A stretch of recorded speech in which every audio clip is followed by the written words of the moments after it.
Interstate 75. Yeah, it's a long, awesome road.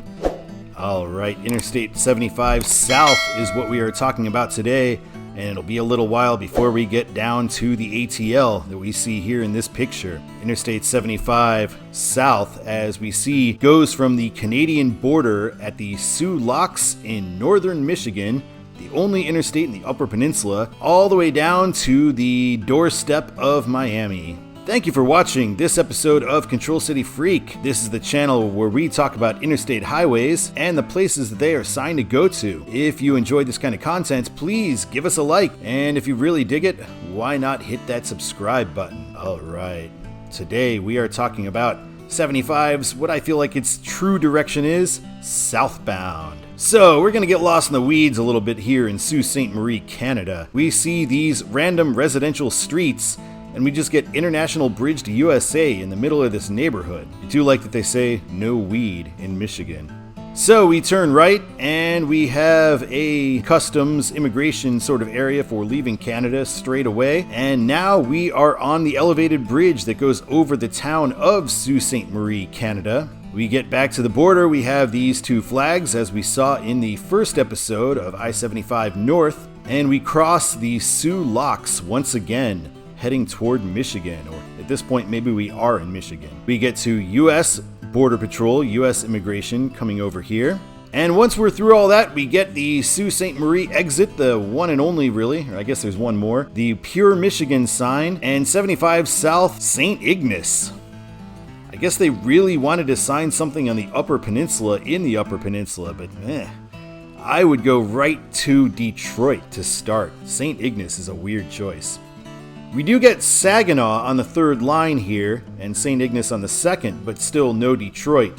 And it's kind of weird if you're going to sign Saginaw from 200 some miles away, because Saginaw's not that big. At intersections, it is Sault Ste. Marie and St. Ignace. Here in St. Ignace, we get 75 South Mackinac Bridge, just the way they do it on the Lower Peninsula. And here we enter the Mackinac Bridge Toll Plaza. This is a pretty cool view of the bridge. I almost had this as the thumbnail for this episode, but I figured, we're going south, we should go to Atlanta. And here's another look at the bridge when we are actually driving on it. Michigan Welcome Center.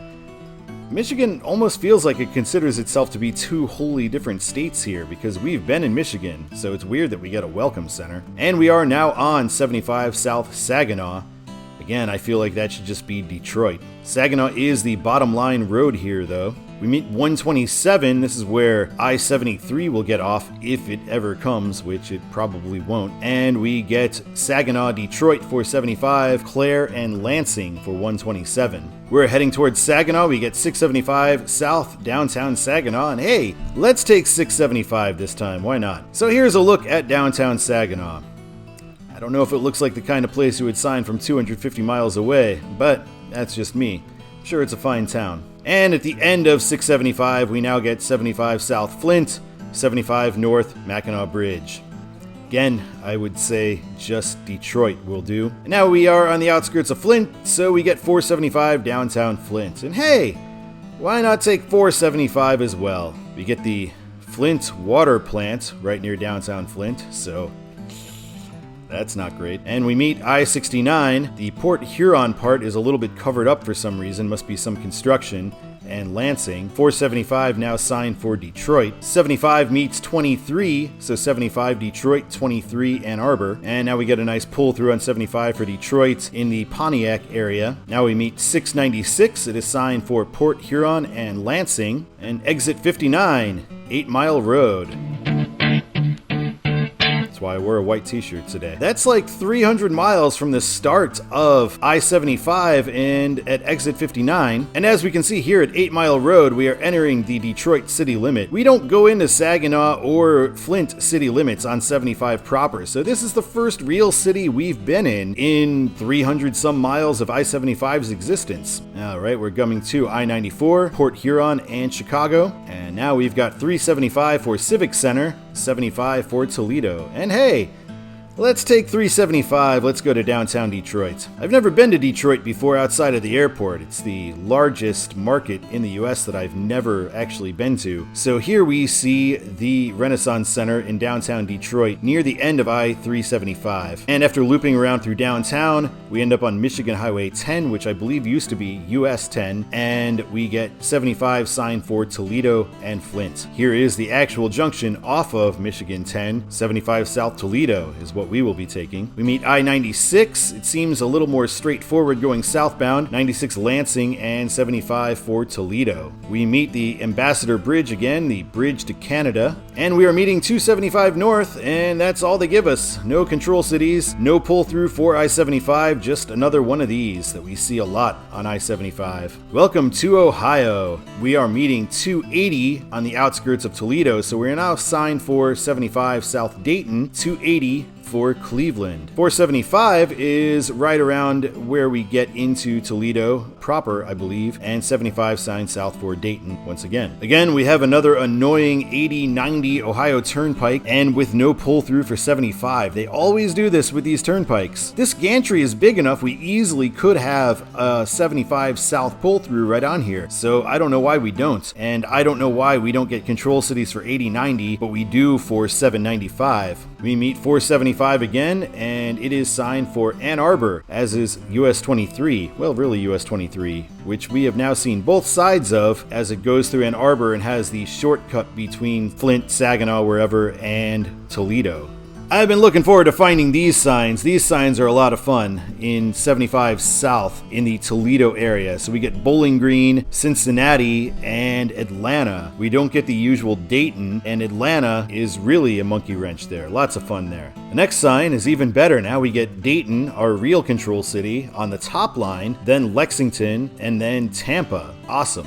Lots of fun there. I like seeing that. And the third of these signs, we now get Dayton on the second line, and Lexington is the distant city that remains at 251. At interchanges, it is Dayton that is signed all along, though. They're not doing Tampa or Atlanta or anything weird at the interchanges. And once we are out of Wood County, Ohio, everything goes back to normal, and we just get the regular signs where we get Dayton on the bottom line. Here we meet I-70 once again, and we are now signed, well, we are continued to be signed for 75 South Dayton, which we will meet shortly. We meet US 35 near downtown Dayton, and now we get 75 South Cincinnati. On the outskirts of Cincinnati, I skipped ahead to Cincinnati, we get East 275 to I-71, Columbus, and 275 to I-74, Indianapolis. We do meet I-74 itself, and of course it is still signed for Indianapolis, closer to downtown Cincinnati. We also meet I-71 right in downtown Cincinnati, so we see 71, 75 South for Louisville and Lexington. We head into the Brent Spence Bridge once again, and it is really an inn right now, the way the construction is, at least on Street View. Welcome to Kentucky. We are in Covington, and we see a nice pull through for 71, 75 Lexington, Louisville at another Covington exit. We meet 275 in the south end of town, so 71, 75 are still signed Lexington, Louisville. At a random interchange, 71 and 75 are signed for Lexington and Louisville as well. Here is the split between 75 and 71, so we are now on 75 South Lexington. You see Lexington on the bottom line at 62 miles away, as you would figure. Now we meet I-64, 64 west for Frankfort and Louisville. Makes sense, Louisville, big city, and Frankfort, the capital. And we're going to be on 75-64, signed for Lexington and Ashland. You could have picked Knoxville or some other city, but we go with Ashland, which, as we know in the I-64 video, I-64 doesn't even get particularly close to. 64 and 75 split, so 75 for Richmond and Knoxville. At the first exit after the split, we still get a pull-through for Richmond and Knoxville, so Kentucky DOT really likes to sign Richmond here. Richmond is a mere 17 miles away. Knoxville, 159, is going to be our primary control city. We have a beautiful pass into Tennessee, and we get Rocky Top 31, Knoxville 54. We get some nice driving through the Appalachian Mountains, and this is one of the few areas of I-75 in its whole length, at least until northern Michigan, that is not 3 lanes or more. A rare 2-lane section of I-75 here. And we merge with 640 for Nashville and Chattanooga, so I believe that 2-lane section will be coming to an end.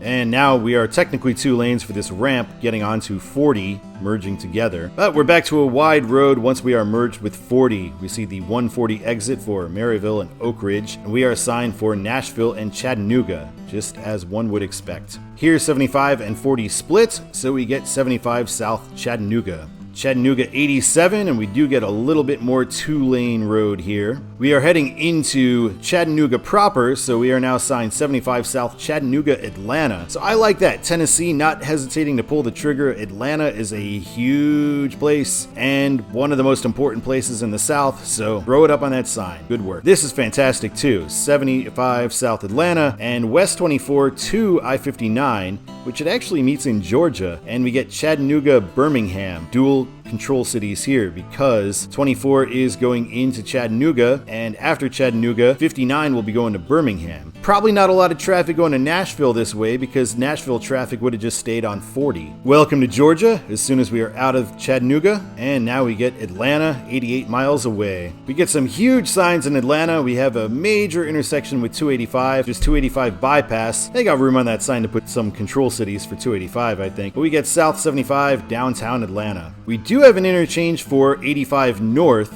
Greenville.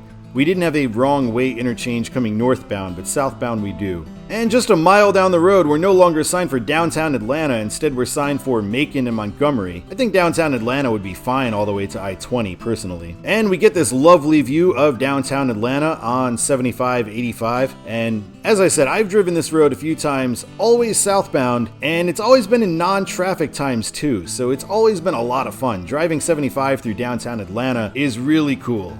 This is the part I haven't actually experienced though personally. Known for the traffic, so it might not be so much fun going this way. Get more Atlanta skyline as we continue to go further into downtown Atlanta. And now we meet I-20, so 75-85 for Macon, Montgomery, 20 for Augusta, Birmingham. 75 and 85 are splitting, and interestingly, we get control cities for different parts of the airport along with the proper control cities. So we get 75 to air cargo, and then we're seeing 85 south to Columbus, South 75, 85, Macon, and Atlanta Airport. So they kind of go back and forth on 85. Sometimes they sign at Columbus, sometimes they sign at Montgomery, but here we get 75 South International Terminal, 85 South Domestic Terminal, and still Macon and Montgomery. So pretty cool. Here on 285, we get 285 signed for Augusta, Columbus, Montgomery, and also the domestic terminal. And here we see 285 once again as we are on 75 South Macon. I'm pretty sure this sign used to say 75 South Tampa right here. Pretty sure that's what it said when I've driven across it before.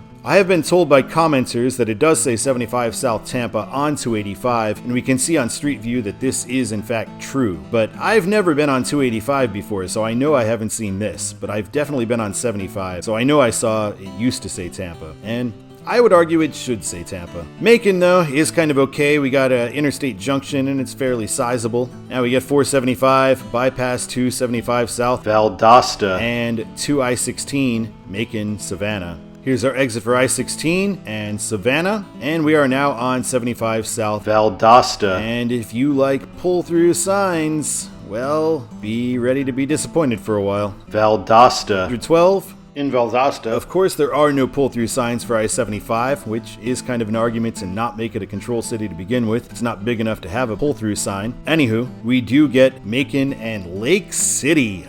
Florida signing, it's bad enough, but why would Georgia sign Lake City from out of state? Sign Tampa. Lake City, Florida. If you have to put the state abbreviation, it's probably not big enough to be a primary control city, especially on a monster like I-75. Pretty cool welcome to Florida sign. And in Florida, we get Valdosta and Lake City signed here as well. At least Florida's signing Florida, but it should still be Tampa. However, on the mainline road, we do get Tampa on the bottom line all of a sudden before we get to Lake City.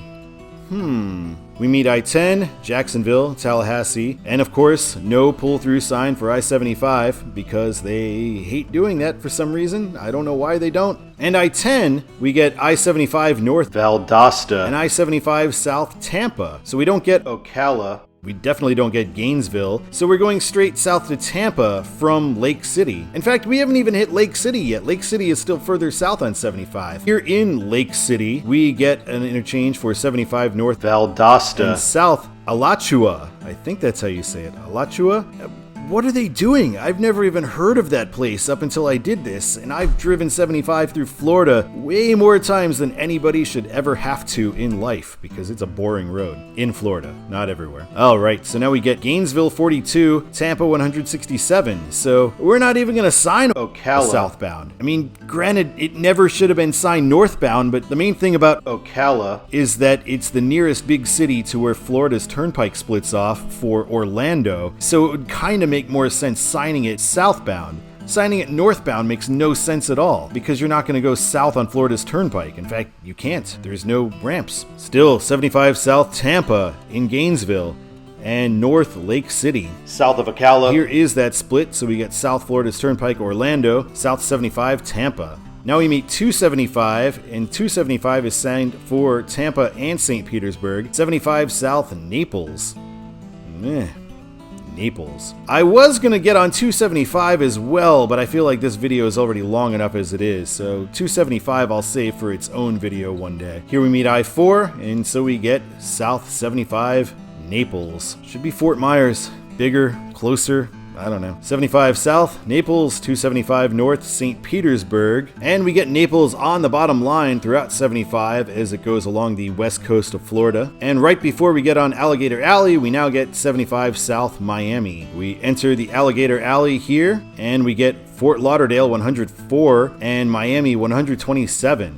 And there's not a whole much else so far as cities on this road. I'm going to skip ahead to the end of Alligator Alley. We get this kind of interesting sign here at US 27. US 27 is signed for Miami. But if you're going south on US 27, 75 is also signed for Miami. So not often that you see the same control city on the same roads going in the same-ish direction. We meet 595, and 595 is signed for Fort Lauderdale, 75 south for Miami. Although honestly, if you're going to Miami, you're better off taking 595 to either Florida's Turnpike or 95. It's the faster way pretty much all the time. We get a lot of express lanes and whatnot as we go on I-75 through the Miami metro area. Now we're meeting Florida's Turnpike and we're still signed 75 South Miami. Now we get N75 1 mile, 826 to Miami International Airport, and N75 1/2 mile. I still don't know if people in Florida can keep all these weird state highway, 3-digit highway numbers straight. I've lived in Florida for a while myself, and I never knew which one was any given one that were the 3-digit state highways that seemed to be connected to nothing. So yeah, 924, 826, but there's no regular 24 or 26. I don't know. This seems to be where I-75 flames out, though. It kind of just disappears into these state highways, and we get no sign telling us which is the best way to Miami. A little weird. So yeah, no control cities at the final split on I-75 here. Anyway, let's take a look at Todd's the way it should be for southbound I-75. Southbound I-75 should be Detroit right from the jump, then Toledo, Dayton, Cincinnati, Lexington, Knoxville, Chattanooga, Atlanta. I'm okay with Macon, I suppose, and Valdosta while you're in Georgia. But then you should go right to Tampa. No Lake City signing for sure. Then Fort Myers over Naples, I think. And from Fort Myers, you should just go Miami. All right. Thank you so much for watching this episode of Control City Freak. I hope you enjoyed it. I always enjoy I-75, except for the kind of boring Florida sections when you're actually driving it. But it is a fascinating road going from the Midwest to Florida. Thanks a lot. My name is Todd. I appreciate you watching, and keep on trucking.